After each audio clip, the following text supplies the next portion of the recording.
মিষ্টি কুমড়া এমনই একটি সবজি যা সব কিছু খাওয়া যায় যদি জানা থাকে। মিষ্টি কুমড়ার ছোলা ভর্তা, মিষ্টি কুমড়ার বিচি ভর্তা। তো যেদিনই মিষ্টি কুমড়া আমি রান্না করি সেদিন কিন্তু এই মাঝখানের এই অংশটা কিন্তু আমি তুলে নেই চামিচ দিয়ে, তারপরে বিচিগুলো আলাদা করে নেই, তারপরে কিন্তু আমি এটা ভেজে খাই। তো এটা চিংড়ি মাছ, শুটকি, শীতল সব কিছু দিয়ে খাওয়া যায়। তো আজকে আমি শুটকি দিয়ে রান্না করছি।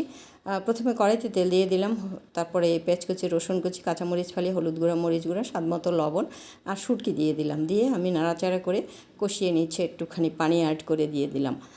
তারপরে এই যে কুড়িয়ে রাখা মিষ্টি কুমড়ার মাঝখানের অংশটা সেটা দিয়ে নাড়াচাড়া করে ঢাকা দিয়ে দিলাম। বন্ধুরা, যদি ভালো লেগে থাকে চ্যানেলটি সাবস্ক্রাইব করে দিয়েন, আর লাইক কমেন্ট শেয়ার করে আমার সাথে থাকবেন, আর বাড়িতে অবশ্যই ট্রাই করবেন।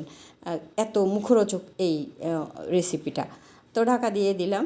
যখন পানিটা শুকিয়ে আসছে, এই দেখুন কি সুন্দর একটা কালার এসছে। নামিয়ে নেওয়ার আগে আমি এখানে ধনেপাতা দিয়ে নামিয়ে নিলাম। গরম ভাতের সাথে খেতে সত্যি সত্যি ভালো লাগবে। আশা করি আপনাদের ভালো লেগেছে।